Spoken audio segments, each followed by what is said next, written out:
Enquanto isso, deixa eu ver.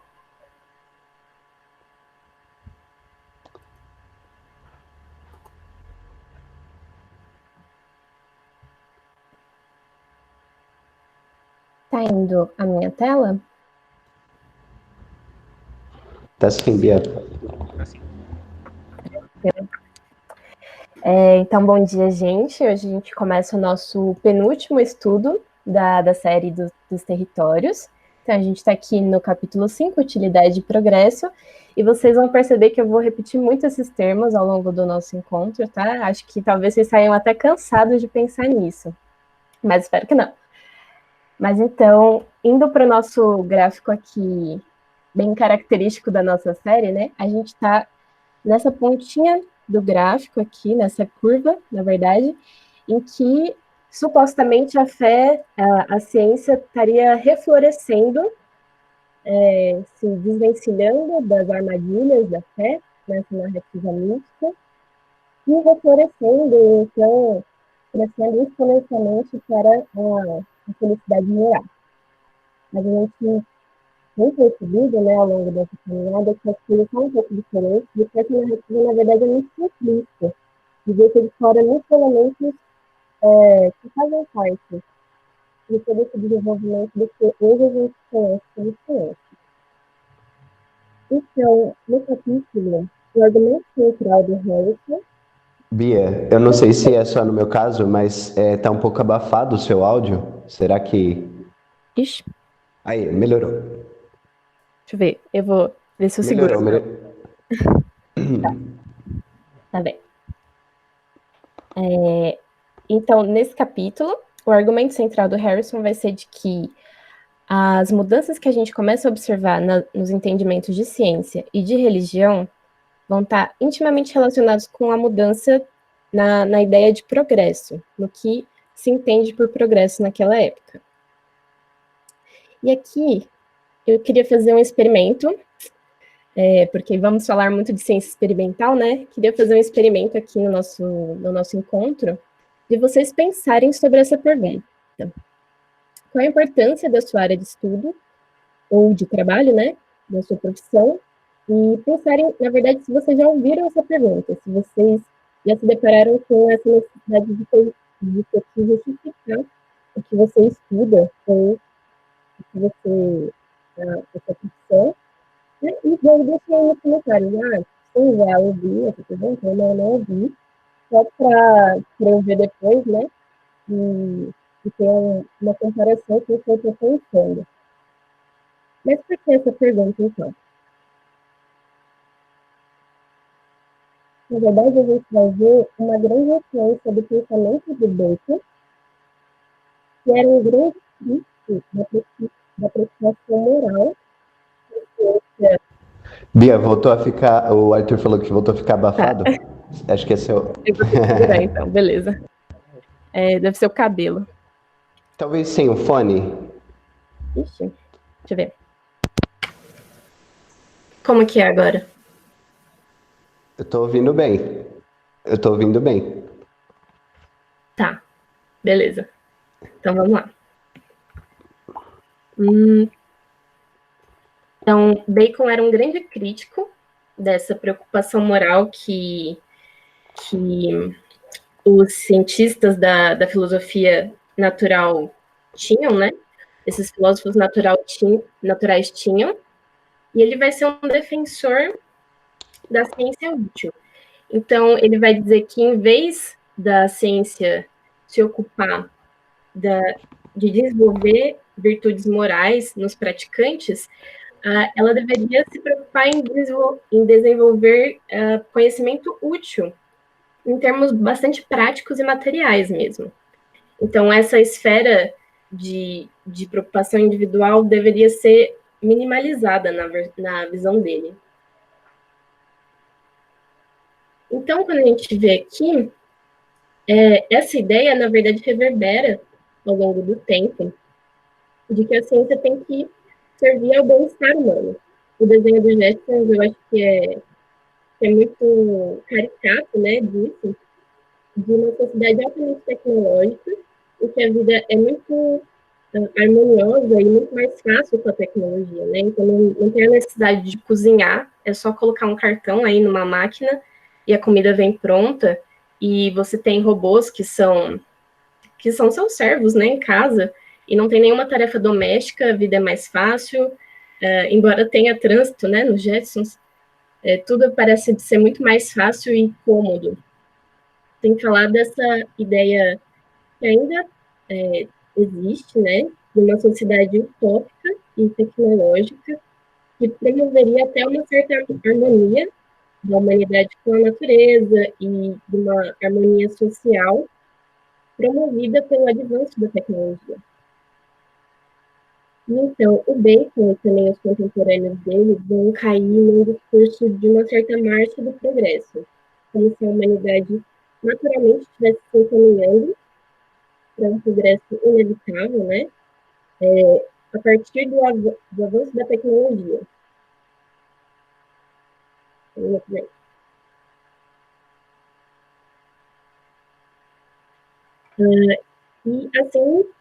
assim se cria essa ideia de que naturalmente se está caminhando para a melhora.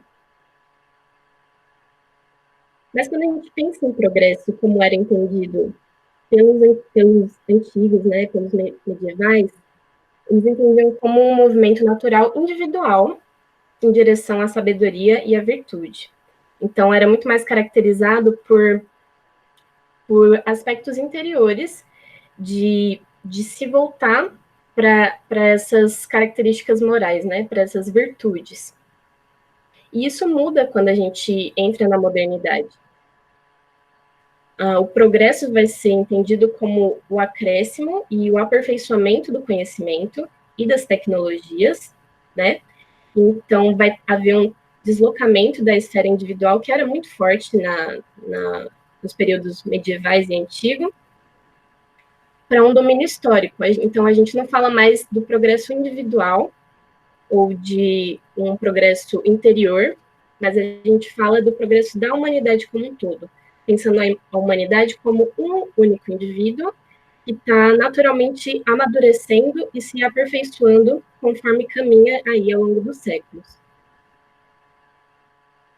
E esses defensores desse novo progresso vão criticar a filosofia ou a ciência que era vigente até então, tanto nos objetivos, que era esse objetivo mais voltado para o pessoal, né, para o individual, quanto aos métodos.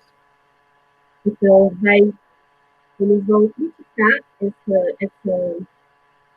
ênfase na educação pessoal e vão buscar mais, né, defender a produção de um conhecimento comum. Eles vão tentar deslocar mesmo essa questão de buscar um aperfeiçoamento individual, pensar mais na humanidade como um todo. E é claro que as novas propostas sempre geram críticas, né? Então, a primeira é que o conhecimento produzido com esse novo método é muito experimental, é limitável, e isso é uma coisa que hoje em dia a gente tem muito como natural, e é muito aceito, né, na academia, e que o conhecimento que se produz hoje facilmente ser convalidado no futuro próximo, até. Os métodos e as circunstâncias podem mudar, e o observador é diferente, então esse conhecimento é muito circunstancial. E os críticos vão dizer que isso não é interessante você produzir um conhecimento que não é eterno. E, além disso, esse novo método, que era muito experimental, de observação e de repetição, negligencia um pouco o hábito científico, que a gente vai ver lá desde o nosso primeiro estudo, na verdade, que era o entendimento do Tomás de Aquino sobre a ciência, como uma atividade que leva a gente progressivamente para verdades mais superiores, vamos dizer assim. Bia, Oi? mais uma vez do áudio, o pessoal tinha comentado que deu uma picotada para um pessoal também. Vê se eu falei para você tirar o fone, aí melhorou, mas será que colocando o fone e sem abafar no cabelo? Tá, Pensar igual. então vou lá. Faz Peraí. uns testes aí pra gente ver.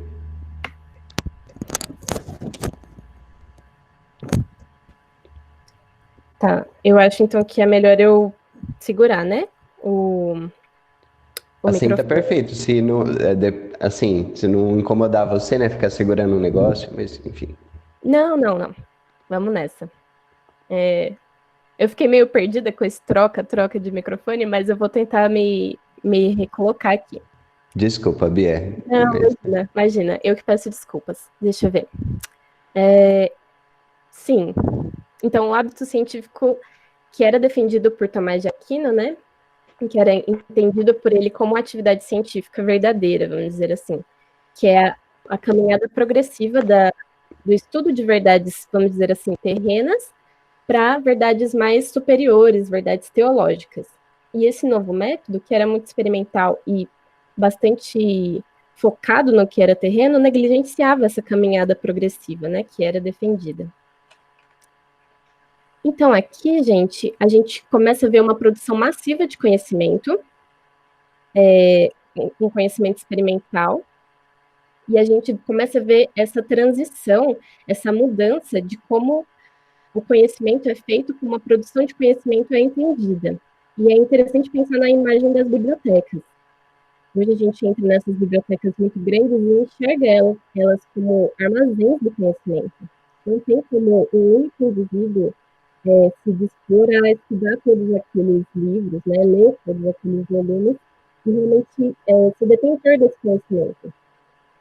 E os críticos da nova ciência vão justamente se estabelecer esse ponto no sentido de falar que aquilo que eu tinha percebido e chega a ser muito, né? Chega a ser grande, porque qual a importância, qual seria a finalidade de poder ter mais conhecimento que nenhum ser humano vai conseguir mais do que faz e você. Então, o Robson vai explorar muito, ao longo desse capítulo, as relações da ciência nova, né, como talvez pela professora Paulo Blanco e por outros contemporâneos, as relações com a utilidade, com a caridade e com o domínio, e esse domínio conversa bastante com o artista de presença internacional, que é o domínio da natureza, como isso vai ser entendido conforme essa mudança no entendimento do progresso vai caminhar. Então, vamos começar com a utilidade. A defesa da utilidade da nova ciência parte da crítica, né, dessa ciência. Porque os pensadores da época críticos da nova ciência vão ser muito catídicos, falando que se trata de uma ciência muito maldosa, por se acharem importante, mas que em últimas é inútil. É uma ciência que está muito preocupada em ver detalhes pequenos, né? Estudar organismos no microscópio, organismos que supostamente ninguém liga, ou fazer experimentos físicos que, teoricamente, né, não pensamentos, então, não afetavam em nada a vida humana e não levava as pessoas humanas a melhores condições morais, por exemplo. E isso fica muito visível na crítica de Jonathan Swift, quando ele escreve Os Raios de Gulliver. Então, Gulliver visita uma terra que tem uma academia cientificamente desenvolvida, mas os cientistas que estavam na estação de particulares pequenas, daí a sua definição do livro. E eu estava, por exemplo, de amolecimento de mármore para fazer travesseiro. Então, era uma coisa assim, bem escrachada até, para falar, bom, essa nova ciência experimental está se desenvolvendo, mas não serve para nada, a gente não precisa dela, né, toda distância. E a política ocorreu e os cientistas da época então, vão se juntar para defender a utilidade da ciência. E aqui, essa utilidade vai se basear em três pilares principais, né, essa defesa. E a primeira, bem, é que a nova ciência se preocupa com o que real. E se preocupando com o que real, ela pode promover a verdadeira felicidade, o verdadeiro conforto e melhoria da condição humana. Enfim, isso é moral. É moral se preocupar com o que é real. O segundo ponto é que a nova ciência, na verdade, pode ser entendida como a finalidade da religião, porque através dela se pode entender melhor as obras de Deus, e através do entendimento pode-se amar a Deus mais e melhor. Bia, muito legal essa parte. É muito. Depois a gente tem vários. Eu tenho alguns comentários sobre tudo isso. Só ia comentar, de repente, você tá no celular ou tá no computador? Tá dando umas variadas ainda? Eu tô no computador. Alguém sugeriu, a Mayra sugeriu de você de repente entrar também pelo celular e deixar o áudio via celular. Igual o que o Arthur fez, aquela estratégia meio. Como que. Meio MacGyver, né? Meio gambiarra, que nem ele falou. Assim, take your time, beleza? Tá bom. Vai tranquilinha. Então, pera. Os slides estão muito bons, Bia. Muito didático também. Meu Então, Deus. sensacional. E esse recurso de passar o mouse por cima e clicar e ficar aparecendo o que ficou marcado, sem passar de slide, o que você tá fazendo? Que mágica é essa? Peraí, gente. Deixa eu ver.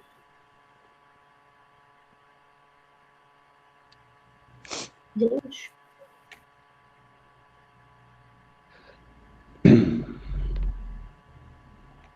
Pronto.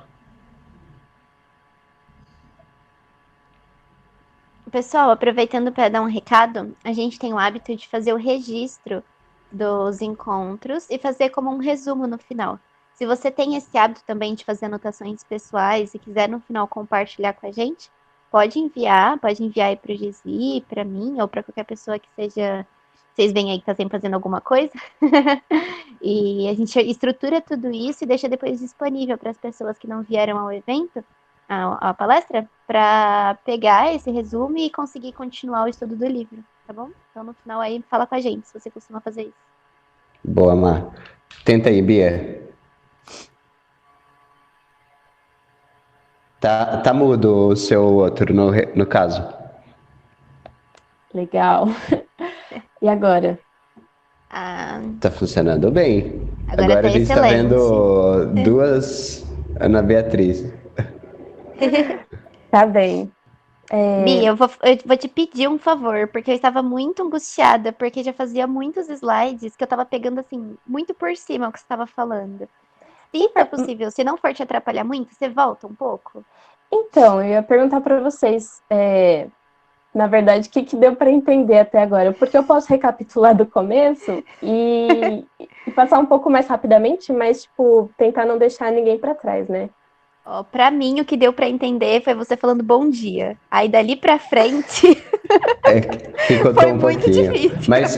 Mas tenta dar uma resumidinha bem rápida nesse comecinho e aí a gente retoma. Tá? Porque, Tá bem. assim, também. Tá bem. Tá bem. Então vamos lá.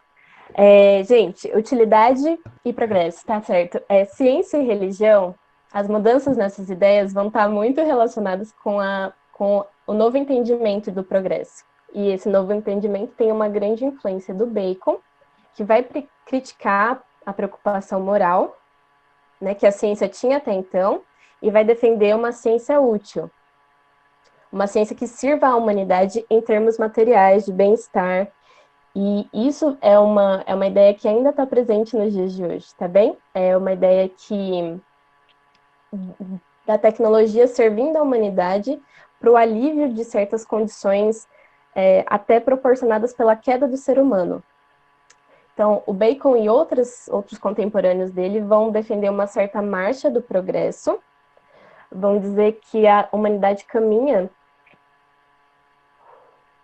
de forma invariável para esse progresso.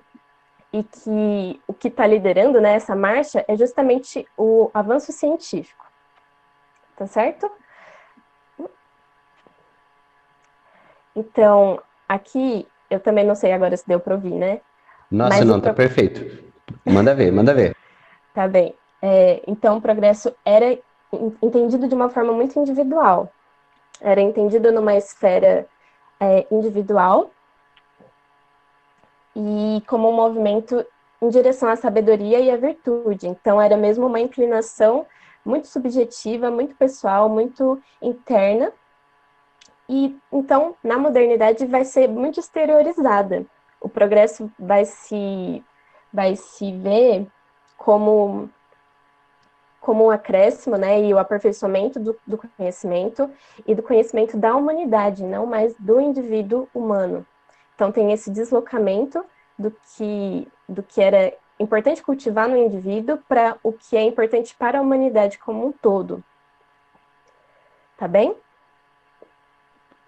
Então, aqui, esses defensores do progresso nessa versão nova, vamos dizer assim, vão criticar os antigos objetivos e os métodos da ciência e vão buscar uma menor preocupação com a edificação pessoal e uma valorização do conhecimento comum. E assim a gente chega... Bem, tem as críticas, né, do conhecimento mutável e da negligência do hábito científico. Como talvez vocês não tenham ouvido, a nova ciência experimental é muito circunstancial, porque depende de experimentos, depende do observador, depende do método. Então, o que se pode concluir é muito instável e pode, inclusive, ser invalidado num futuro muito próximo. E essa era uma crítica, bem, porque essa nova filosofia não se preocupa com verdades eternas. Por que a gente gastaria o tempo em verdades mutáveis, né? Isso não é interessante para esses críticos. E também essa nova forma de fazer ciência negligencia aquele progresso do hábito científico em que você parte do estudo de coisas terrenas para chegar no estudo daquilo que é superior ou elevado, em termos até espirituais. Então, aqui a imagem da biblioteca como um armazém do conhecimento. Está indo muito além de mentes individuais, e isso é possível com o advento da imprensa, né? Mas também com essa nova ciência que consegue produzir conhecimento de forma muito massiva e muito além do que um único indivíduo pode pensar em contemplar. E os críticos vão também chegar nesse ponto dizendo, bem, é tanto conhecimento que nenhuma pessoa vai poder dar conta disso. E então, essa nova ciência vai se relacionar com utilidade, caridade e domínio, esse domínio da natureza. E é isso que o Harrison vai desenvolver bastante ao longo do capítulo, né? Depois dele apresentar como o progresso é entendido por esses novos cientistas e como era entendido antes, bem, como então essa nova ciência vai se relacionar com esses três conceitos. Esse é o foco nesse capítulo.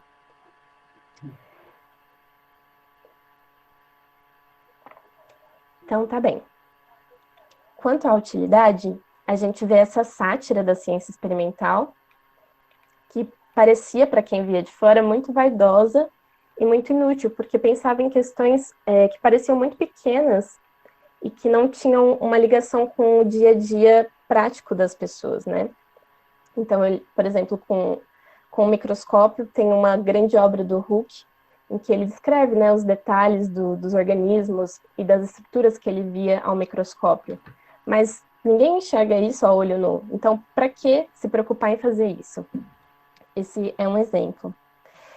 E as viagens de Gulliver, o Jonathan Swift traz uma crítica forte quando ele coloca o Gulliver numa sociedade bastante científica e com uma academia desenvolvida, mas que se ocupa de atividades muito que não tem serventia, né? Então aqui tem essa ilustração do livro de um cientista que busca extrair raios solares de pepinos, né?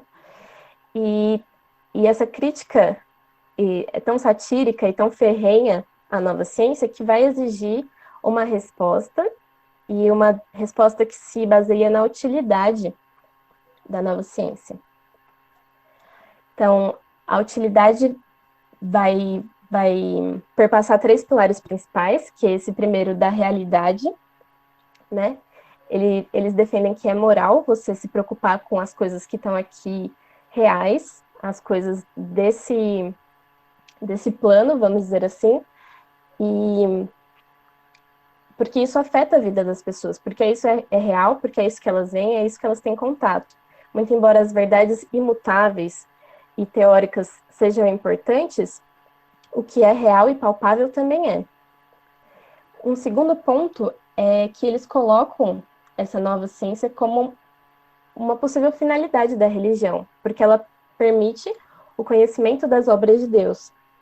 Então, quanto mais se entende aquilo que Deus criou, mais se pode amá-lo e adorá-lo. Então, a gente vê esse movimento que parece até meio contraintuitivo, da ciência indo se defender na religião, que era o que era aceito. Enquanto hoje em dia a gente vê muito o contrário, né? Os argumentos religiosos indo se refugiar na ciência para se provarem verdadeiros de alguma forma.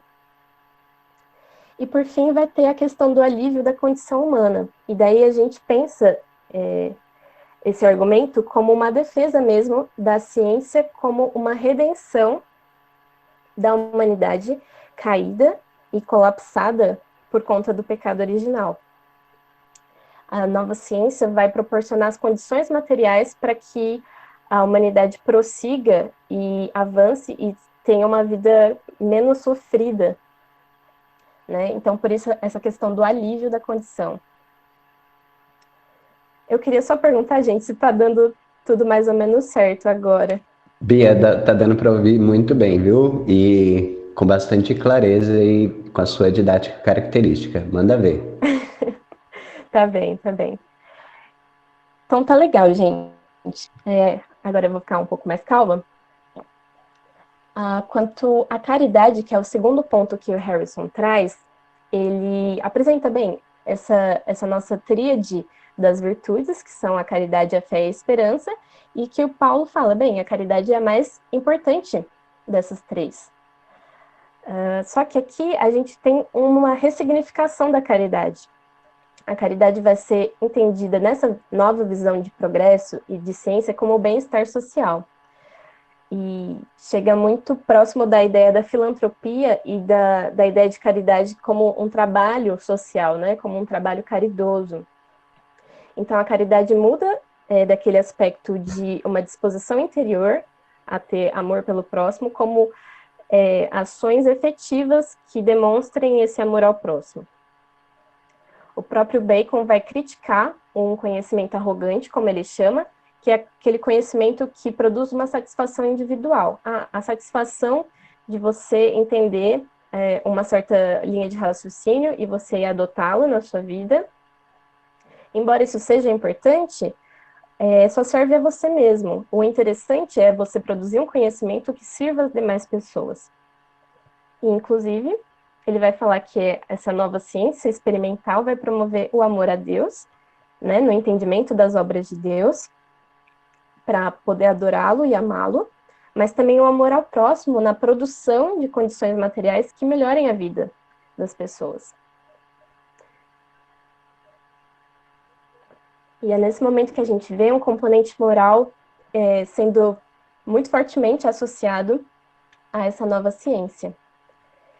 E isso também gera críticas quando os próprios cientistas se deparam com um universo que está muito afastado do que eles conheciam como um universo moral, né? Existe uma defesa moral da ciência em um universo que é vazio, em um universo que não está apontando para um caminho necessariamente, porque até então se entendia o universo como perfeito e como o livro natural, né, de Deus. Mas os novos cientistas vão, então, se deparar com um universo, aparentemente, num primeiro momento, frio e indiferente a eles. E eu quis trazer uma citação de Pascal, que eu acho que reflete bem esse sentimento geral. Ele diz assim: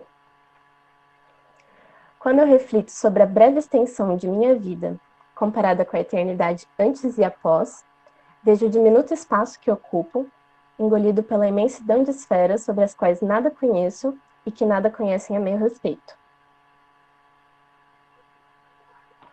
Então, depois que isso assenta, o que ele está dizendo? Ele olha para o universo e vê que a vida dele é muito pequena e que não tem, e que ele não vê moralidade na ciência, porque ao conhecer as coisas ele não se sente bem, ele não se sente parte de algo que necessariamente é moral. Tudo parece muito distante. E esse é um sentimento crescente nessa época, que fazem questionar essa moralidade que parecia intrínseca, ou que era defendida como intrínseca à ciência. E aqui chegamos no último conceito, que é o conceito de domínio, que também vai ter essa nova transição de significado. Então, para os patrísticos e para os medievais, o domínio era entendido como o exercício do autocontrole, como o domínio dos animais interiores ou das paixões, das pulsões interiores. Esse era o domínio.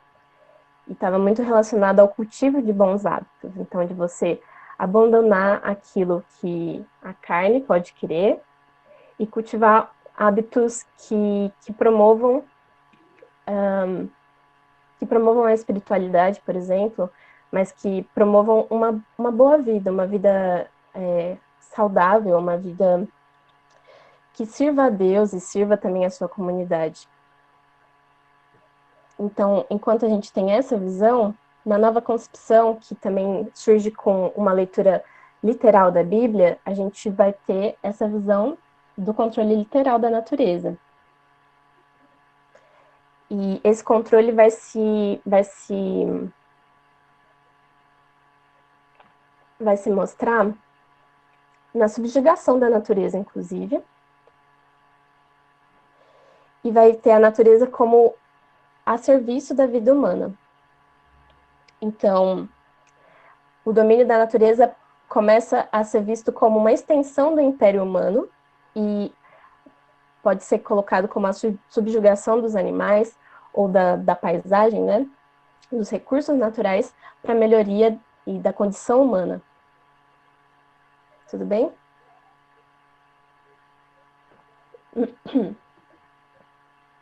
E aqui vamos encaminhando para algumas conclusões, gente. Muito embora eu tenha me perdido um pouco no desenvolvimento, vou tentar retomar o que é principal nesse capítulo e o que o próprio Harrison conclui e deixa aí algumas reticências para a gente pensar.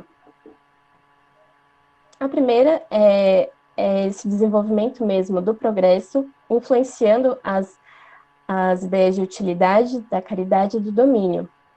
E aqui, algo que eu tentei expressar de alguma forma, que começa a haver esse distanciamento dos aspectos internos, de utilidade, caridade e domínio, e uma aproximação dos aspectos externos.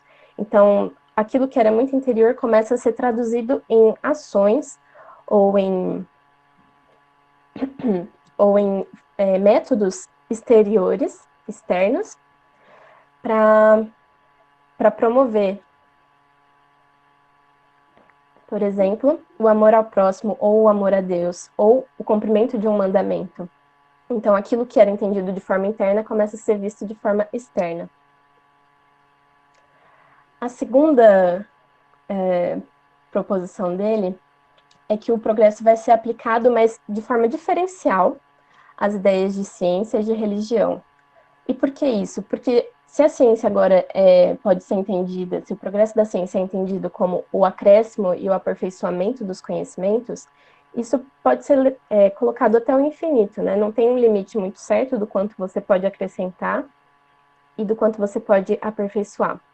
Mas a religião tem uma característica diferente, porque ela está baseada em certas doutrinas. Você não pode estender e forçar um progresso dessas doutrinas, senão você vai eventualmente contra elas.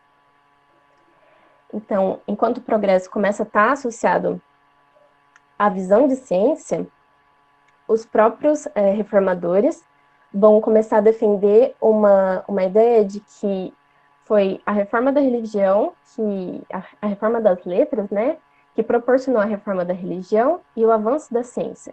Então, eles defendem essa ciência proporcionada por uma reforma, e isso abre um certo caminho para uma narrativa posterior de que, então, a igreja medieval barrou o florescimento da ciência. É um discurso que vai ser apropriado por outras por outros pensadores de uma forma menos refletida, né? Menos refletida. E, por fim, a narrativa do progresso inevitável, como se fosse parte da natureza humana ou parte das atividades humanas, se relaciona com a narrativa mítica da ciência, que é aquela narrativa daquele nosso gráfico do Chico, né? Em que a ciência estava florescendo até que a cristandade meio que barrou esse progresso e rejeitou, né? Colocou os cientistas de escanteio. Mas então ela se rebela contra a igreja e volta a renascer. Essa ideia de que o progresso é natural está relacionada com a narrativa na medida disso, né? Como se a natureza da ciência fosse o progresso. E daí você se vê diante de uma bifurcação. Ou você escolhe o progresso científico, ou você alimenta a religião. As coisas não andam juntas. E isso não é verdade, né? É justamente isso que o Harrison está tentando colocar desde o primeiro capítulo. A gente está misturando os territórios dessas duas esferas. Então, aqui, só colocando as coisas juntas. E, por fim, gente, algumas repercussões. Houve algumas críticas sobre a tradição judaico-cristã sendo responsável pela degradação ambiental. E daí, de fato, eu pergunto para vocês, né? Existe uma certa responsabilidade ou não? Né? Pode-se dizer que é responsável? E independente se sim ou se não, será que existe uma resposta cristã adequada? Faz alguma diferença ser cristão quando se olha para o fato, né, da degradação ambiental? E isso é uma coisa, e que eu convido vocês a pensarem, não necessariamente precisam comentar nesse nosso espaço. E a outra repercussão é do que em um primeiro momento surgiu como verdade, que é o exercício científico como algo independente do caráter moral de quem o exerce. Justamente porque a ciência era agora feita pela humanidade, é uma coisa coletiva e não é dependente da moral de um único indivíduo. E daí eu pergunto para vocês, como vocês veem essa questão? E pensando nisso também, qual posição que ocupa a cientista ou os cientistas cristãos, né? Faz alguma diferença ser cristão quando se é cientista? Ou realmente as coisas permanecem separadas desde então? Qual é a influência dessa nova ideia nos dias de hoje? Tá bem? Então, peço desculpas pela confusão e pelo áudio que talvez não tenha funcionado. E claro, gente, vamos conversar e o que não tiver ficado muito claro a gente volta e debate de novo e conversa sobre o que vocês quiserem também, dos outros pontos do capítulo, tá bem? E é isso aí. Muito bom, Bia. Muito obrigado, viu? Parabéns pela exposição. Muito clara, sintética, bem didática também. E seus slides estão maravilhosos, né? Eu queria até saber depois o que você está usando aí, que quando você passa o mouse em cima, fica marcado de laranja. Gostei muito desse recurso.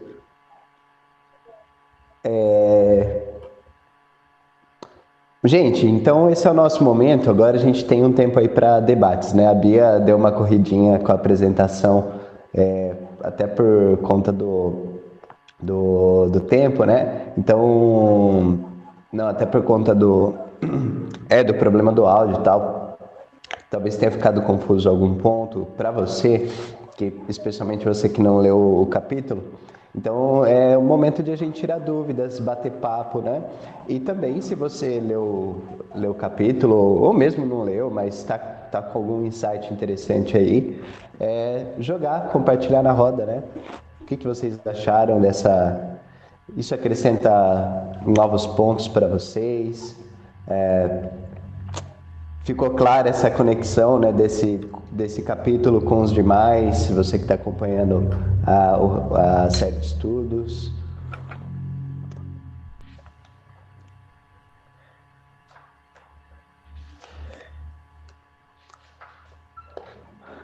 Eu tenho bastante o que falar. Se ninguém quiser falar nada, eu vou gostar de começar. Mas eu queria ouvir vocês primeiro. O que vocês acharam?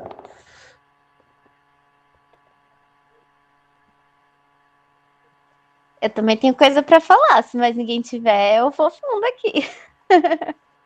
Então manda ver, Mar. A Ana Maria tem uma pergunta do último slide. Quer já fazer o do último slide, Ana? Que aí o meu vai passar por outros pontos da apresentação.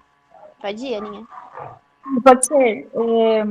Bom, a Bia fez uma reflexão muito legal e eu fiquei pensando porque, tipo, desde que o cristianismo, ou bom, os cientistas cristãos começaram a colocar a mão na massa, né, a parte ocidental, na Europa principalmente, foi quando a ciência meio que despertou e começou assim a um monte de ciências nascerem e se desenvolverem, né, até chegar ao que a gente tem hoje. Mas hoje em dia a gente vê que tem muito artigo, muita pesquisa sendo quase que jogada fora, porque os dados são manipulados, tem muita falsificação. Aí eu pergunto, será que isso tem a ver com que já a ciência não está necessariamente nos cristãos, senão, tipo, foi popularizada para o mundo inteiro? Então, as pessoas muitas vezes não têm a ética e moral cristã e querem só publicar ou ter o maior número de artigos e chegar a um reconhecimento, muitas vezes, fazer coisas erradas só por publicar, entendeu? Então, eu queria perguntar sobre isso, o que a Bia acha, o que vocês acham sobre isso. Eu acho que quando eu pensei essa última questão, eu pensei justamente nisso, né? Se a gente está buscando algum tipo de reconhecimento acadêmico, mas se não está preocupado na nossa ética científica. E muito embora exista um código de ética aí nesse exercício, a gente sabe que as coisas que nem todas as pessoas seguem, né? E que estudos muito importantes, depois de um tempo, se provam totalmente falsificados ou manipulados. E, particularmente, né, e daí eu dou a minha opinião, faz toda a diferença ser cristão quando você é cientista. É uma outra visão até do propósito, do porquê você faz ciência, né? Mas eu queria pensar, né, isso a nível coletivo, se existe se existe uma diferenciação, se as pessoas enxergam isso, e principalmente os cientistas cristãos enxergam isso como talvez uma missão, né, de trazer uma ciência de ponta e totalmente coerente com os princípios éticos.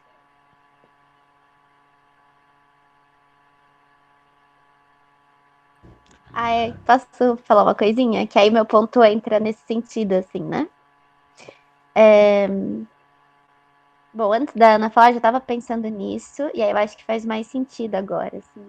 Para mim, a parte que mais conflituosa, assim, desse capítulo, que eu concordo com o autor, mas que eu entendo esse conflito, que é se o discurso proporciona que a ciência seja o progresso, então alguma coisa deu errado no meio do caminho, porque se a gente olhar em volta, existe um grupo muito bem delimitado que é atingido pela ciência que é produzida, né? Então, quantos séculos já foram desse discurso de que o retrógrado é a religião, mas a ciência traz o progresso? E olha como estamos hoje, assim. Então, a ciência está falhando. Então, se existe um discurso de que religião falhou, é o mesmo discurso que ampara que ciência está falhando, sabe? E nesse sentido, poxa vida, é muito triste reconhecer que a ciência continua sendo produzida, cristãos fazem parte dessa produção e o mundo tá como tá hoje, sabe? Porque a parte que eu pesquiso, para quem não sabe, eu pesquiso a parte ambiental com um recorte muito específico que é o veganismo. E eu tenho muitos empecilhos, estava até conversando com a Bia ontem, assim, muitos empecilhos para falar sobre isso na academia, porque qualquer meia frase errada assim que eu falo, que eu não tomo cuidado, já é muito fácil alguém interpretar que é ativismo dentro do meio científico. Só que não é uma questão de ativismo, é uma questão de reconhecer que existem práticas sociais, práticas comunitárias, que são muito equivocadas com relação ao que poderiam ser. E é esse tipo de conhecimento que eu busco estruturar, assim. E quantas vezes, por essa questão de, você tem que tomar cuidado, porque então isso vai impactar muito a realidade. Pô, claro que isso vai impactar a realidade, a ciência está sendo produzida nesse sentido, assim, né? Se não for para ter o impacto, e daí também alinha bem com uma parte do capítulo, que era aquela crítica de, mas essa ciência parece que não está fazendo nada, e aí tentar justificar por meios que, na verdade, nem não fazem tanto sentido também, né, no final das contas. E aí a minha reflexão fica sendo essa, assim, né? Então, se a ciência está sendo produzida e o impacto à realidade é muito restrito, e tem muitas pessoas que não são impactadas por esse dito progresso, os cientistas cristãos estão contribuindo com esse processo? De que forma, né?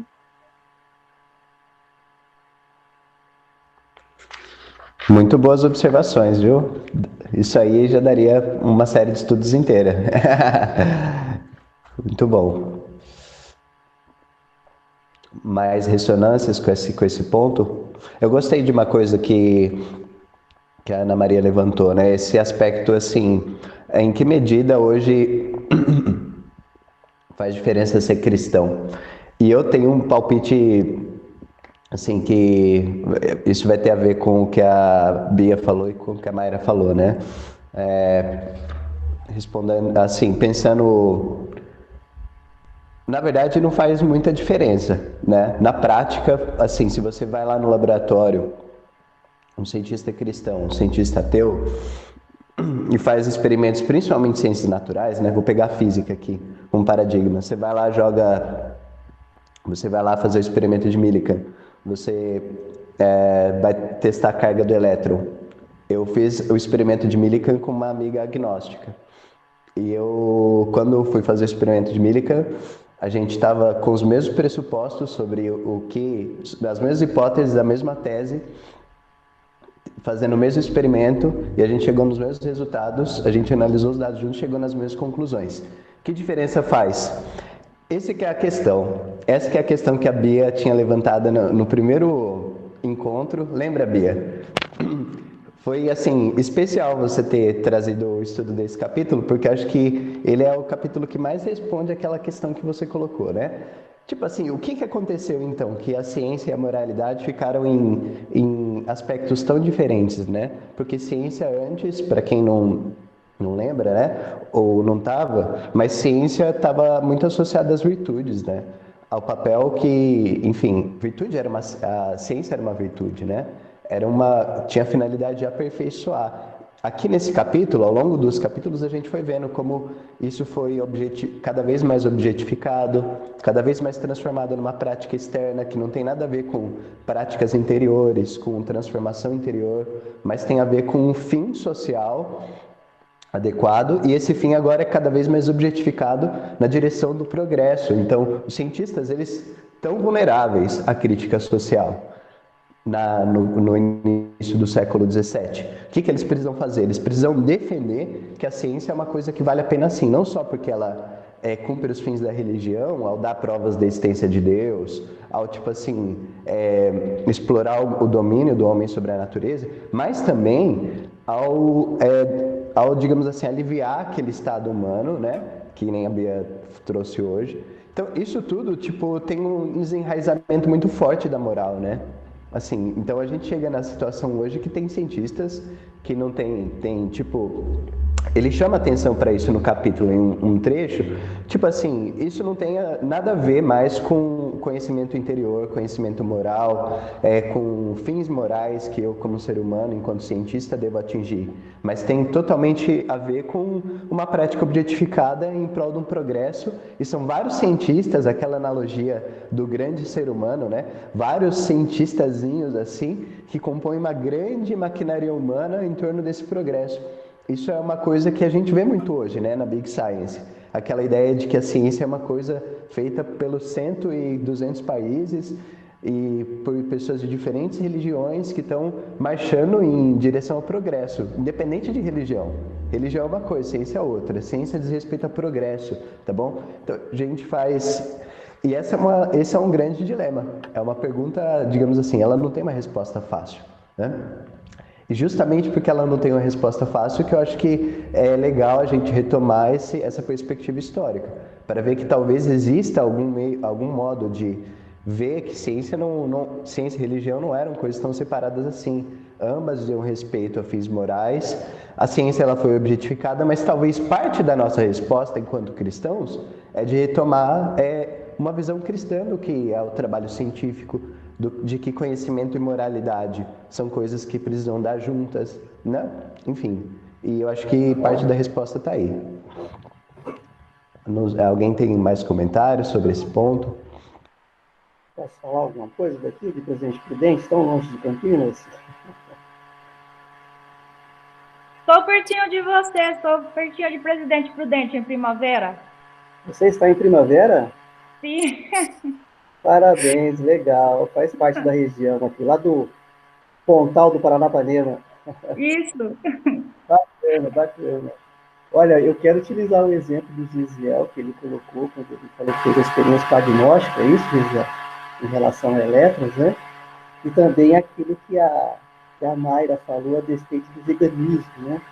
Então eu vejo essa questão em relação à ciência que até permite para nós que somos cristãos dialogarmos com outras pessoas que têm outras condições de fé, sem sermos bairristas, né? E aí, por exemplo, quando o Gesiel falou a respeito de elétrons, e ele estava falando a respeito que chegou a mesma conclusão que no outro agnóstico, uma fé diferente da dele, a gente percebe claramente a existência disso. Igual, por exemplo, eu sou hoje pastor na igreja há mais de 20 anos, e uma das grandes barreiras que eu tenho encontrado quando a gente partiu mais para esse lado de ciência, da religião e outras ciências, é alguns cristãos ainda entender que um cristão, e ainda mais sendo pastor, pode transitar em relação à linha da ciência, a qual eu não vejo dicotomia nenhuma, né? Para mim, ciência e fé caminharam sempre juntos, né? O grande dilema somos nós mesmos que fazemos essa dicotomia, né? E aí uma das coisas que, pegando o que a Mayra falou lá também, e ligando com o que o Gisele falou, quando a Bia falou, e muito bem, parabéns pela sua metodologia e didática, viu, Bia? Aprendi muito com você hoje. As viagens de Gulliver, quando ele tenta extrair ali a questão do pepino, a questão dos raios solares ali, isso aí cientificamente é comprovado, é utilizado para o bem-estar da vida humana hoje. Né? Se nós pararmos para analisar, Gulliver ele fez uma viagem com quanto muito criticado, mas ele tinha suas razões ali, né? Porque se nós pararmos para imaginar os raios do Sol que nós tomamos hoje, eles trazem um infravermelho longo, que é uma energia de 4 a 14 micras.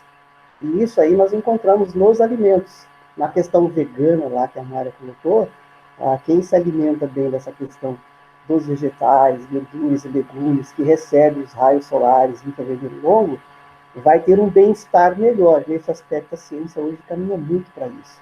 Vindo para o lado do seu, Gisele, que você falou sobre elétrons já, hoje a gente respira o ar totalmente poluído. Eu aqui no Presidente Prudente nem tanto quanto as pessoas nos grandes centros, né? Porque o ar aqui é um pouquinho mais limpo, vamos assim dizer. Mas hoje, grandes dificuldades de respiração, de asma, pulmão, tem a ver com íons positivos. E aí eu entro no campo da física. Né? E hoje nós somos bombardeados por íons positivos. A tecnologia veio e nos sobrecarrega de íons positivos. E aí aquilo que seriam as moléculas do ar que a gente poderia respirar melhor, que seriam os íons negativos para fazer equilíbrio, a gente só vai encontrar isso em natureza, beira de rio, em cachoeira, que aí a gente consegue ter uma ionização melhor para a nossa respiração, né? Então, por exemplo, algumas enfermidades hoje, eu vou falar algo aqui que é uma quebra de paradigma, tá? Eu, pastor, há 20 anos, oro pelas enfermidades das ovelhas da igreja qual eu sou pastor, mas eu já recomendo para eles o seguinte, olha, você precisa tomar cuidado também com o ar que você está respirando, você precisa tomar cuidado também com o que está a questão de tecnologia na sua casa, você tem muito íons positivos, que eles estão danificando a tua respiração, as tuas células, né? E aí as pessoas falam, nossa, pastor, mas o que é isso? Aí você começa a apresentar aquilo que a ciência, principalmente a japonesa hoje apresenta muito bem, e é essa questão de você utilizar vários produtos ionizados, que trazem essa questão do íon negativo, que vai equilibrar as ondas de Wi-Fi em casa, você que está recebendo onda de Wi-Fi, todo mundo está recebendo onda de Wi-Fi aí, nós estamos sendo bombardeados de íons positivos agora. Né? Mas quem está utilizando íons negativos consegue equilibrar, consegue ter um ar melhorzinho para respirar, e o pulmão agradece, né?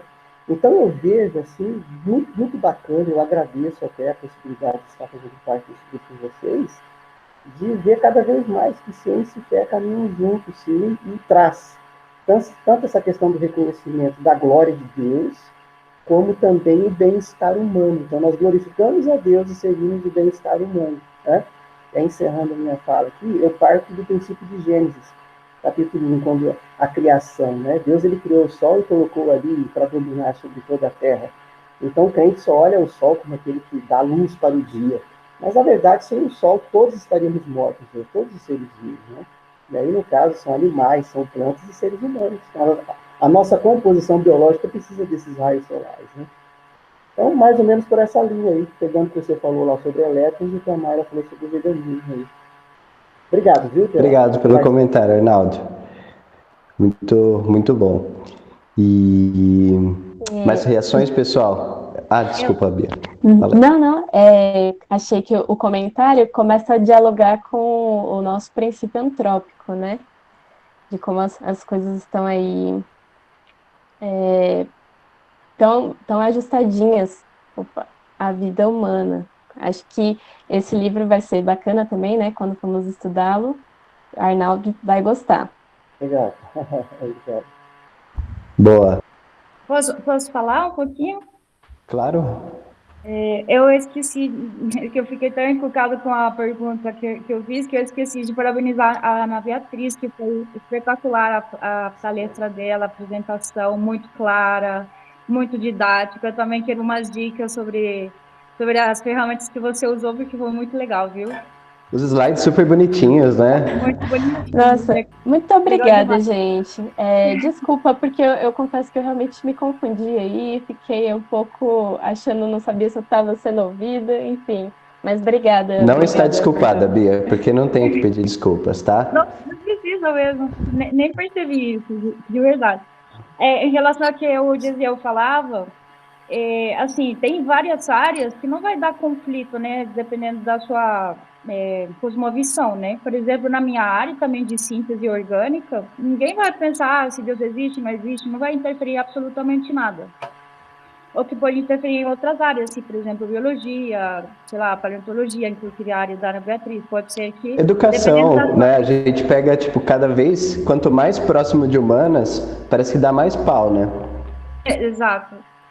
Então, às vezes, tem áreas que, dependendo da sua cosmovisão, você pode planejar o experimento de uma forma diferente e obter resultados diferentes, mas tem áreas que realmente não interferem. E o levantamento que eu fiz foi mais em relação a, por exemplo, o tratamento dos dados, a falta de ética, sabe? Porque cada dia surgem mais falsificações de dados, manipulações de dados. Recentemente, a gente viu aquele artigo da Lancet que teve que ser retirado, né, sobre os estudos de hidroxicloroquina, né, que continua em debate. Então, a gente vê, uma revista de tão alto nível, e não é a primeira vez que acontece, de diversos temas, né, que acontece, tem que ser retratados os artigos. E a gente vê como, nossa, o que está acontecendo? Qual moral estão tendo os cientistas por publicar e publicar, às vezes não fazem uma boa ciência, né?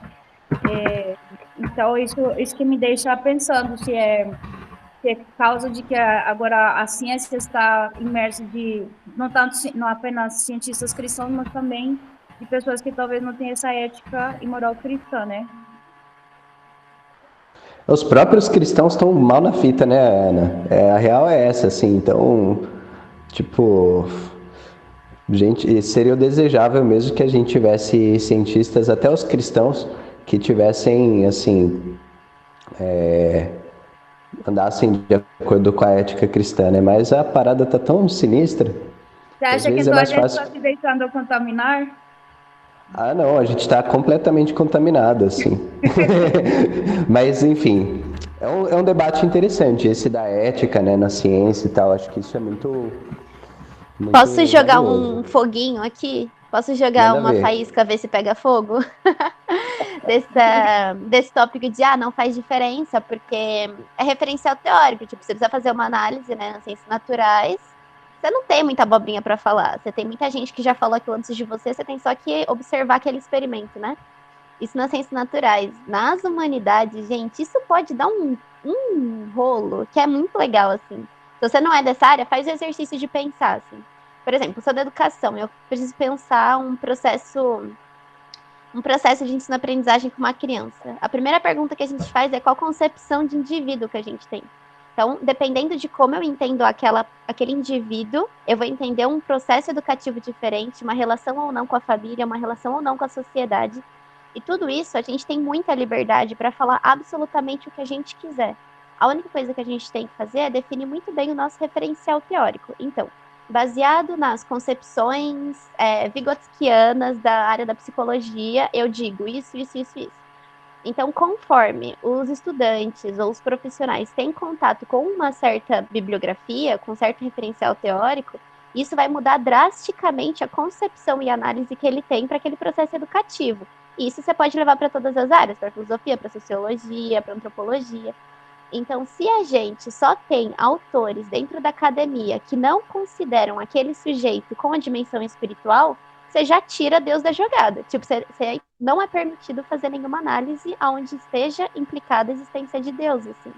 Isso muda muito o resultado, porque avaliar, fazer uma análise de uma criança sem ter a dimensão espiritual, tipo, é muito diferente, assim, né? Uma diferença muito grande. Então, esse seria o exercício da gente, enquanto cristão, trazer autores, trazer referenciais teóricos com seriedade para dentro da academia, usar a liberdade que a gente tem acadêmica de falar o que a gente quiser, entretanto, baseado em autores. Então, a gente precisa conhecer esses autores cristãos. Então, fica aí minha bandeirinha levantada para a gente trazer muitos autores cristãos para dentro da área de humanidades. Boa, Mar. Muito bom. Gente, eu tenho um momento de destaques do capítulo, né? Eu não sei se eu queria fazer isso, não sei se a Amanda falou, por favor, mas era sobre o comentário da Mayra, né?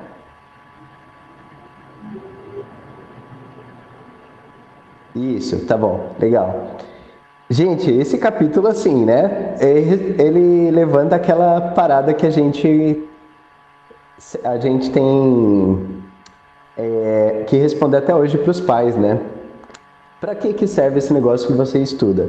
Então, esse é o capítulo em que a gente começa a ver isso acontecendo na vida dos cientistas, né? Para que serve esse negócio aí que você está fazendo? Por que você não faz... Bia, por que você não faz engenharia, por exemplo? Por que você não faz administração, contabilidade, esse negócio de biologia aí? Para que serve esse negócio? Entendeu? E aí o que a Bia vai tentar fazer então?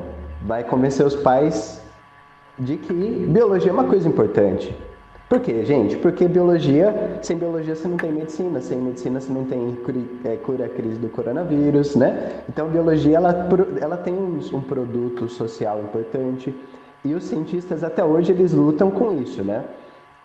Então você vai lá na Marcha pela Ciência, Marcha Virtual pela Ciência que aconteceu alguns meses atrás, né? O pessoal postando no Twitter, no Facebook, no Instagram, várias pessoas das ciências falando assim, eu estudo isso e isso é importante, por quê? Porque isso faz isso, ou seja, isso é útil para a sociedade, né?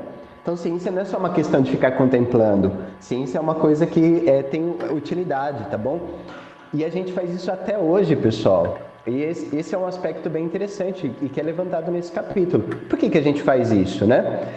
E em que momento isso começou a acontecer? E essa resposta é trazida no capítulo, né? Porque os cientistas eram vulneráveis. Uma coisa que era voltada para a prática interior, que era a filosofia no conceito antigo, agora começa a, digamos assim, a disputar um papel de legitimidade social, né? E na arena pública, a ciência foi vulnerável um dia, como a Bia bem falou sobre o Viagens de Gulliver. No livro, o Harrison fala sobre várias vários livros escritos contra a ciência, né? Várias peças de teatro em que o cientista era aquele cara loucão que tipo, ficava pesando o ar. Para que pesar o ar, entendeu? Eu pego uma pessoa do século XVI e vê que um cientista pesa o ar. Até hoje a gente tem isso, né? As pessoas não entendem muito bem o que faz a ciência. Então a ciência começou a precisar mostrar que ela tinha utilidade, né? E que ela, digamos assim, era encaixada nessa marcha do progresso. E que, digamos assim, ela podia servir até mesmo a religião. Então, tipo assim, dar provas de teologia natural, tentar dar demonstrações de argumentos da existência de Deus a partir da ciência, physical-theology, né? A teologia física, né? Que é o que o Harrison tratou até no último capítulo. Então, os cientistas começaram a mostrar que tinha utilidade para isso e também tinha utilidade social, né? Esse desenraizamento da caridade, essas partes do capítulo foram sensacionais. Mas eu queria chamar a atenção para uma coisa que... esse lance do ideal de progresso, né? Que, assim, isso tem totalmente a ver com uma escatologia cristã secularizada. Quem leu o capítulo viu esse termo, né? Viu o Harrison usando esse termo. E o que isso significa, pessoal? Isso é bastante importante, porque hoje a gente tem uma visão, né? Tanto ideologias, no caso, por exemplo, um pouco mais de esquerda, quanto de direita também, e a gente vai estudar isso no Capitalismo e Progresso. Várias visões contemporâneas, políticas e sociais internalizaram a visão de que o ser humano precisa progredir em direção a alguma finalidade.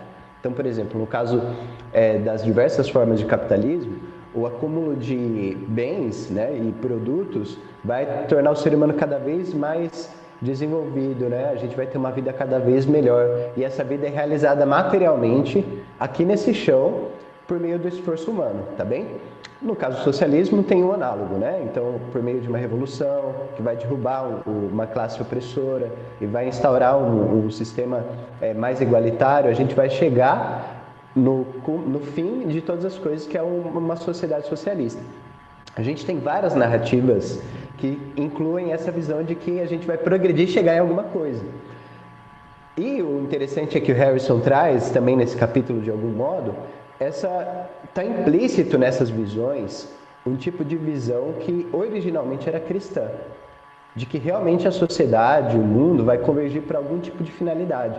Mas essa escatologia, ou seja, esse estudo sobre o que são as últimas coisas, como que a sociedade humana se dirige em direção a finalidades, a fins históricos, isso é uma forma de escatologia cristã secularizada. Porque quem que falava, gente?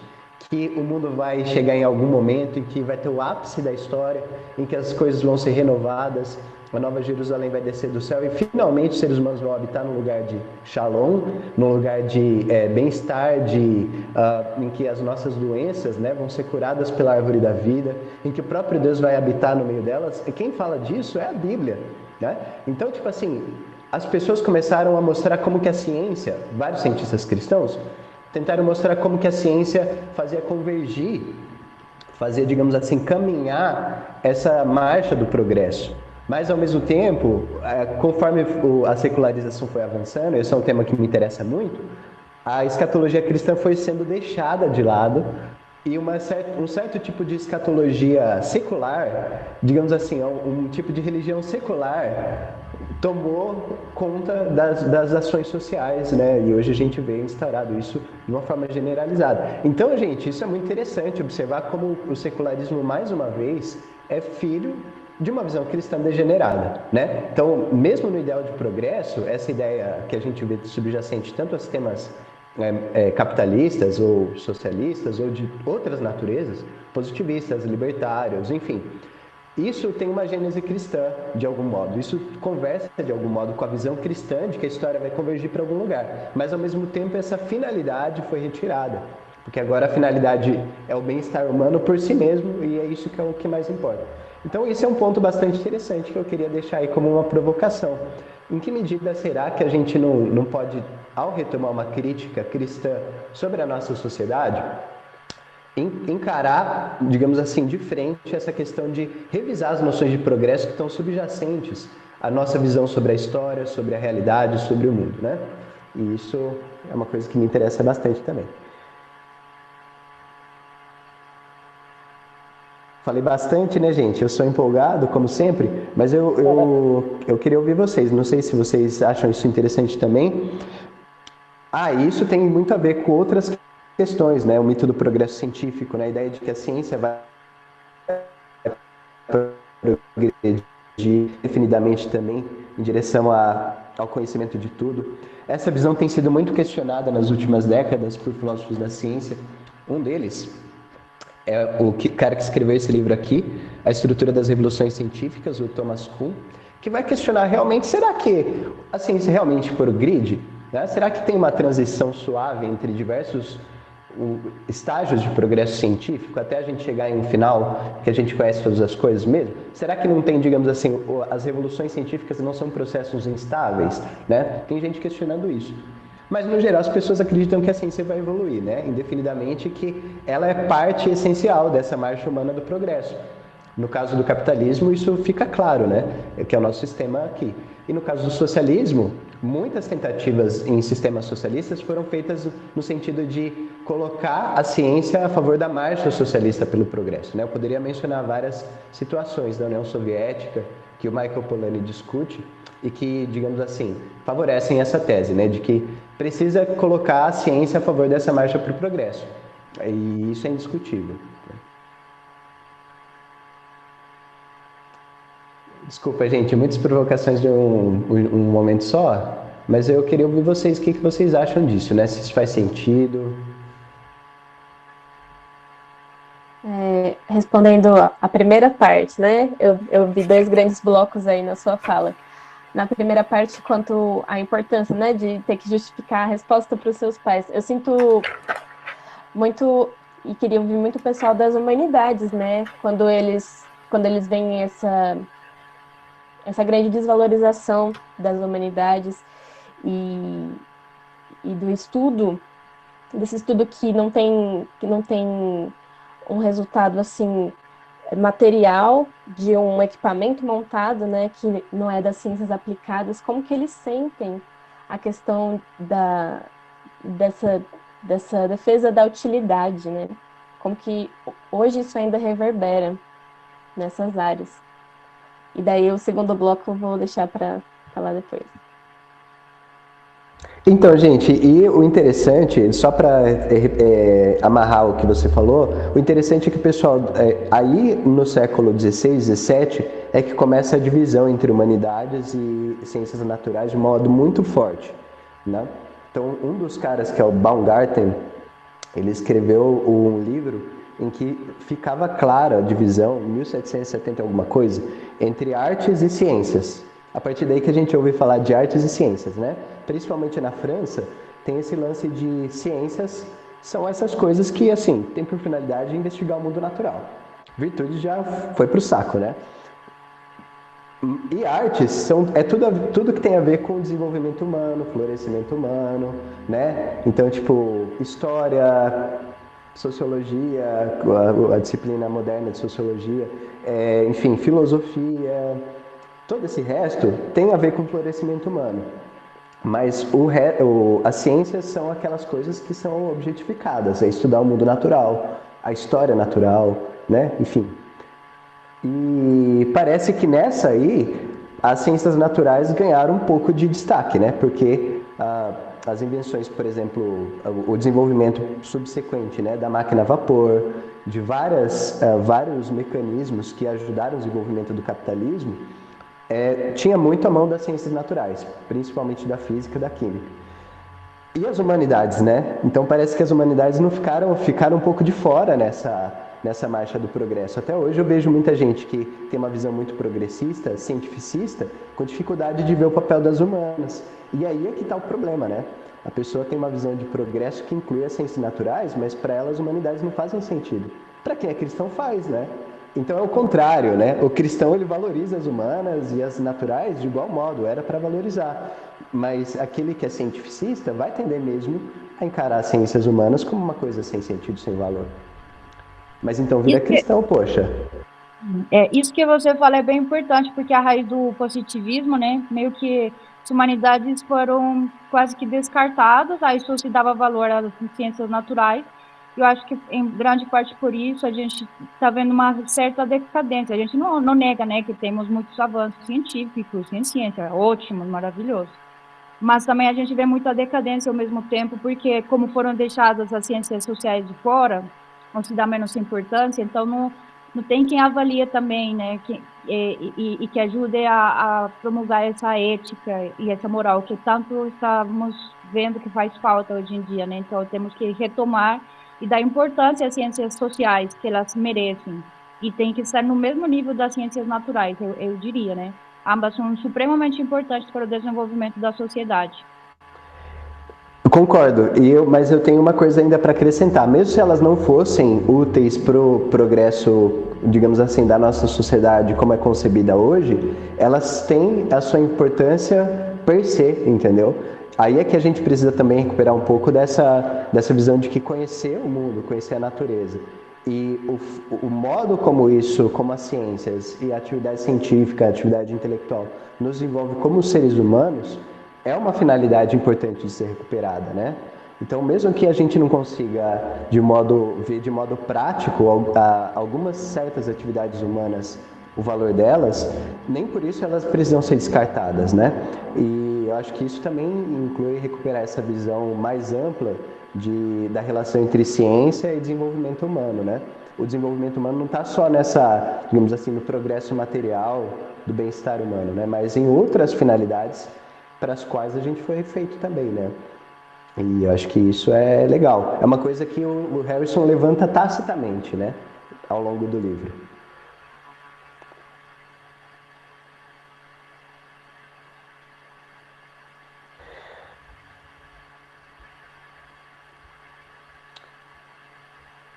Todo mundo brisando, pessoal. Mayra, Bia, você ia falar, não sei mais sobre o segundo ponto. A Mayra também tinha falado que tinha uma digressão semelhante para fazer, não sei se era tão parecida com a minha, mas Bia, se tiver alguma coisa para falar, depois a Mayra. Sim, na verdade eu acabei pensando nesses últimos 2 pontos seus e da Ana, e daí eu até perdi o que eu ia falar, na verdade, assim que eu lembrar eu comento.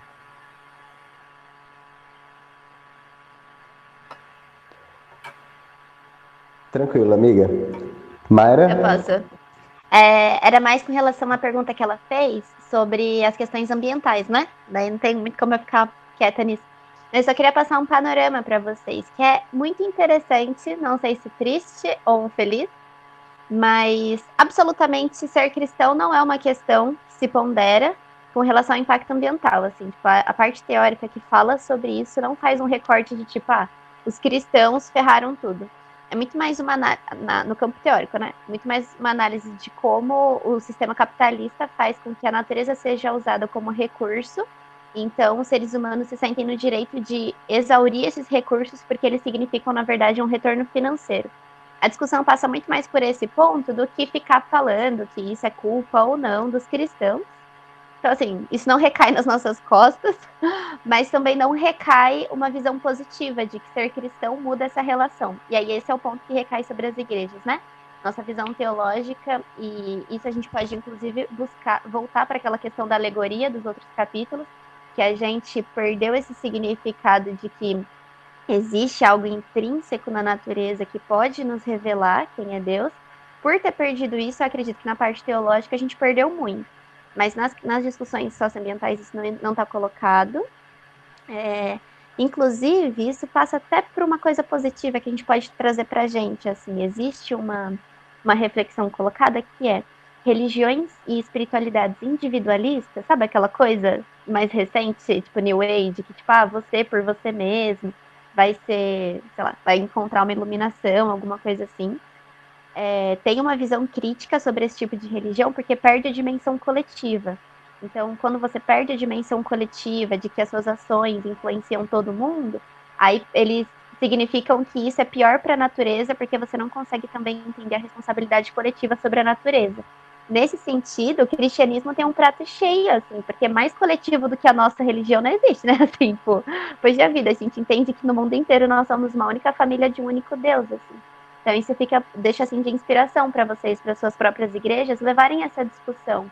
Poxa vida, se a gente, enquanto corpo de Cristo, é chamado para cuidar da criação, onde está o erro de que a gente não olha para o ambiente que nos cerca, sabe?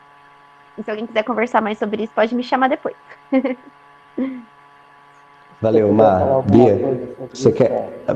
Arnaldo, pode falar. Desculpa, pode prosseguir aí. Não, pode falar, manda ver.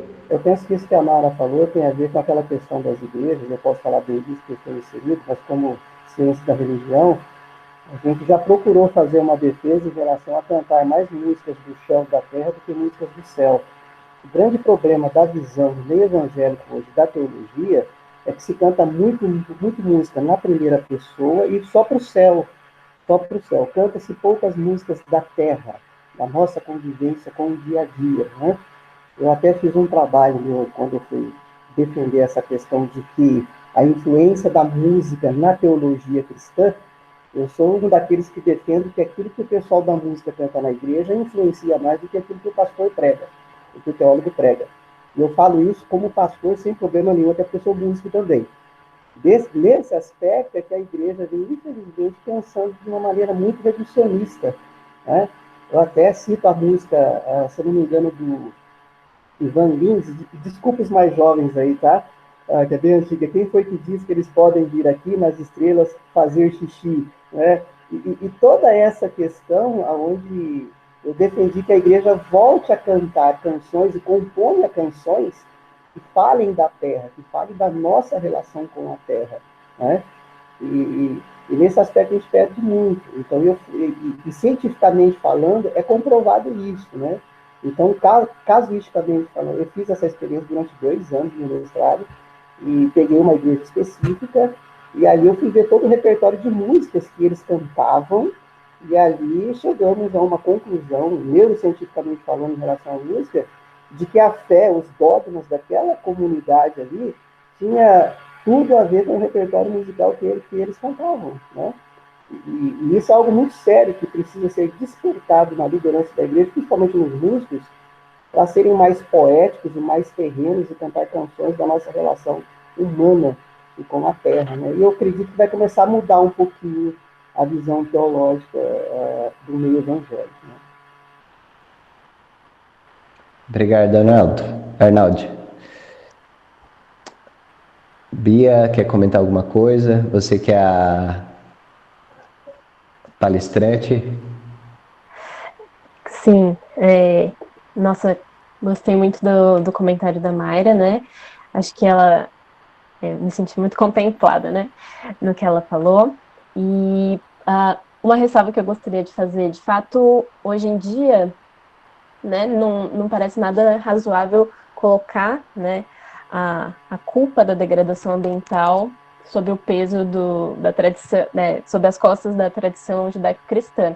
Mas, de fato, o Harrison traz um artigo que foi até publicado na Science, infelizmente é antigo, não dá para achar online, em que o autor faz aquela acusação bem forte, né, de que sim, eles são, ou nós somos, né, culpados em alguma medida por isso, por conta desse discurso de domínio, de ver tanto os animais, né, como nossos servos, e aquele discurso que os veganos já devem ter ouvido várias vezes, né, de que Deus criou os animais para que a gente comesse mesmo.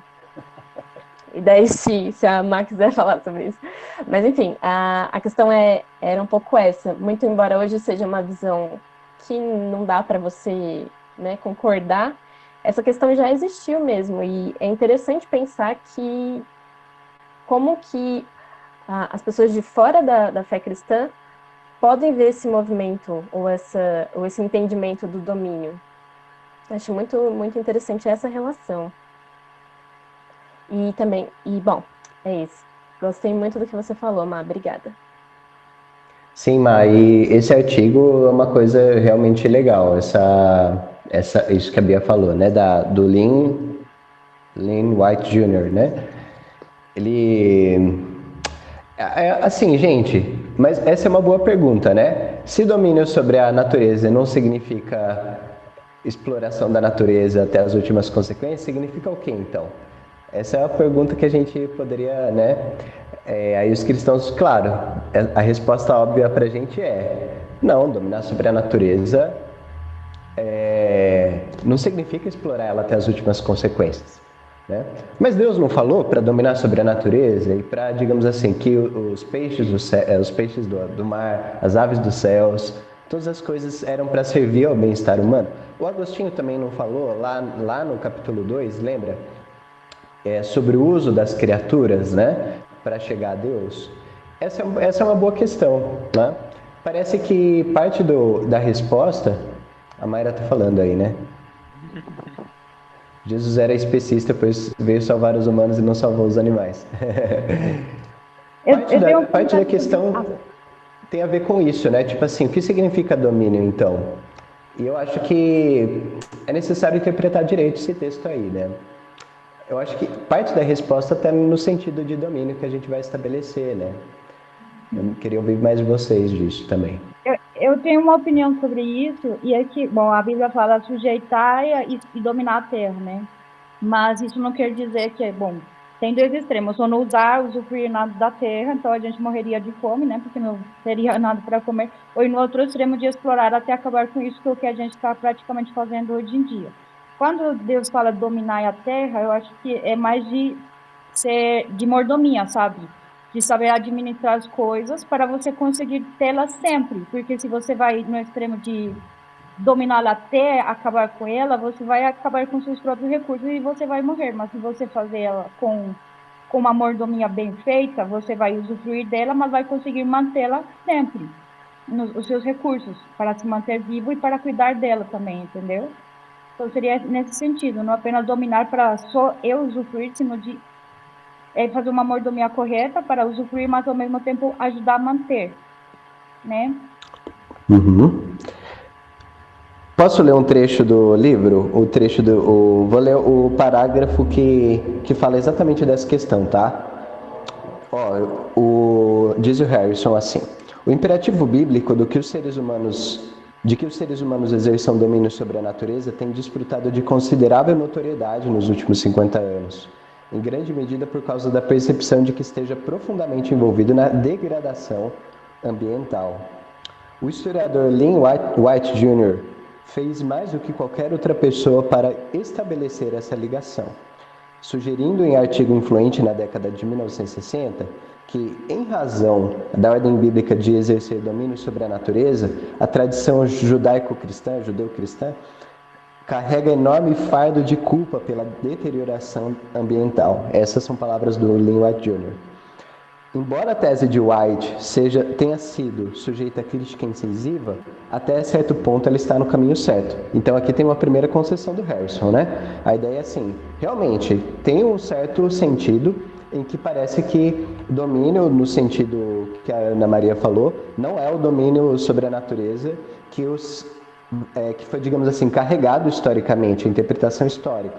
A interpretação histórica foi de que o domínio do homem sobre a natureza é uma coisa que Deus deu, e o objetivo nosso é desenvolver, desenvolvimento humano e progresso capitalista são coisas que são finalidades humanas importantíssimas. Então a gente precisa usar a natureza até as últimas consequências. Aí o que ele fala? O único elemento fundamental ausente da análise de White, e aqui que é um ponto interessante, é o fato de que a ordem bíblica também sustentou o projeto científico moderno, fornecendo uma importante fonte de motivação para a investigação da natureza e dando legitimidade religiosa a um projeto que, como vimos, era mais vulnerável em seus estágios iniciais do que às vezes supomos. Né? A gente pensa que o cientista nasceu lá no século XVI, todo mundo achava o máximo, mas não, gente, o cientista precisou ganhar o pão e precisou convencer de que a parada dele era importante. Só que isso se uniu à visão progressista, de que a gente precisa acumular, né? Aí, continuando, outro ponto fraco da tese de White, a única que mais nos interessa aqui, é sua análise incompleta da influência e dos significados do tema bíblico do domínio antes da ascensão da ciência. E isso também diz respeito ao comentário da Ana, né? Uma visão muito mais literalista sobre o que significa esse domínio e sobre a interpretação disso conduziu, sim, a uma visão de que a gente precisa objetificar a natureza, a gente precisa sujeitar as coisas, né?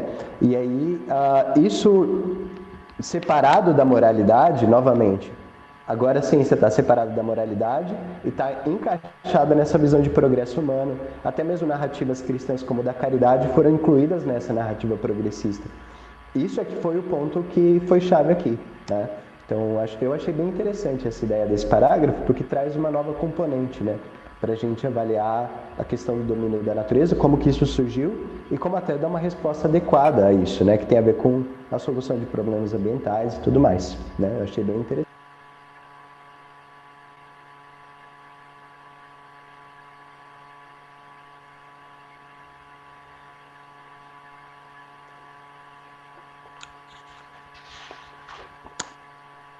Gente, eu não sei se tem mais comentários sobre o capítulo, o pessoal que quer fazer mais comentários, senão Eu quero fazer um comentário bem rapidinho, só de reconhecimento pela fala do Arnold sobre música. Eu fiquei aqui pensando 1000 coisas sobre isso, assim.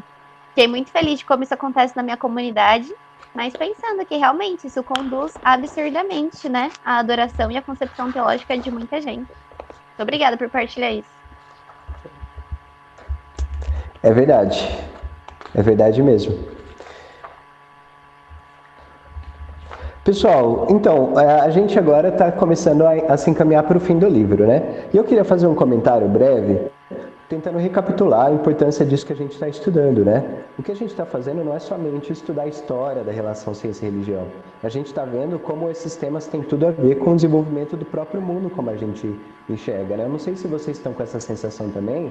Eu estou vendo poucos de vocês, estou vendo só a Bia e o Arnaldo, mas a verdade, e o Samuel, na real, mas a verdade é que isso tem totalmente a ver com a nossa sociedade hoje, né? Então, a gente viu de como que ciência e religião eram coisas no passado que estavam tão próximas e elas, de fato, não tinham territórios tão demarcados para aspectos da vida humana que agora estão demarcados pela prática e pelas finalidades, né? Uma das formas de responder isso é a resposta desse capítulo, né? Que parece que ciência tem a ver com utilidade, é útil para o ser humano. Ao passo que a religião, ela não é... Assim, ela pode promover bem-estar, né? Ela pode, digamos assim, para a maioria das pessoas, a religião tem a ver com bem-estar e pode promover um bem-estar até psicológico, mas assim, ela não tem a finalidade do mesmo tipo que a ciência, né?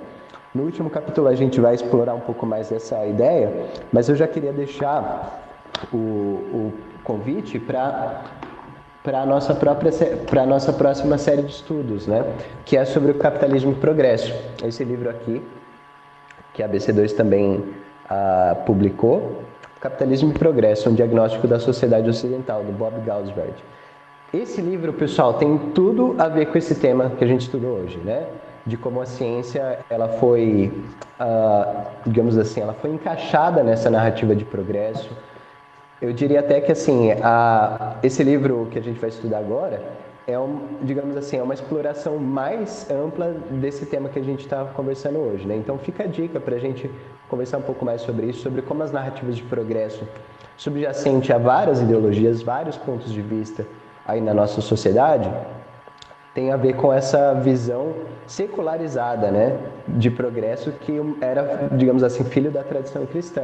E tem a ver com uma visão religiosa também sobre a realidade e sobre o progresso humano. Então fica a dica, tá bom? Se você não comprou ainda esse livro, pode já ir comprando ou adquirindo de algum modo, emprestando dos amigos e tal. Vai ser um livro bastante importante também que a gente vai estudar, né? E eu queria deixar esse comentário. Uma última coisa é que a gente conversa sobre vários assuntos aqui. A nossa ideia não é só conversar sobre papos cabeça, né? Mas a gente trocar ideia também sobre como isso tem a ver com a nossa vida, como que isso se relaciona, né, com a nossa vida. Será que a gente, enquanto cientistas que estão na academia, pessoas que são da ciência, são cristãos, estão na academia, será que a gente não pode encarar as coisas de um outro modo, né? E essas reflexões que o Peter Harrison trouxe ao longo do livro sobre a relação entre conhecimento e virtude, como que isso nos transforma, né? E como que isso era importante na visão antiga, como que isso pode ser de algum modo recuperado, é parte da nossa pergunta aqui como grupo da ABC2, tá bom? Isso é essencial para a gente entender como que a gente pode reencaixar essa narrativa cristã sobre virtude, o lugar da moralidade, o lugar da religião cristã e como que a gente pode encaixar isso com a nossa prática científica. Isso tem totalmente a ver com fins que são importantes para a gente, né? Pessoais, não somente com uma discussão intelectual. Então, eu queria deixar esse convite para vocês, de bater um papo melhor com a Bia depois, que leu esse capítulo a fundo para fazer a exposição. Ela tá completamente aberta para tirar dúvidas, né, Bia? E, enfim, fica o convite também para ler o livro e explorar um pouco melhor essas ideias. E eu queria saber se alguém tem mais algum comentário para fazer, senão a gente já pode ir encerrando, né? Se... Opa, eu tô me ouvindo duas... Ah, tá.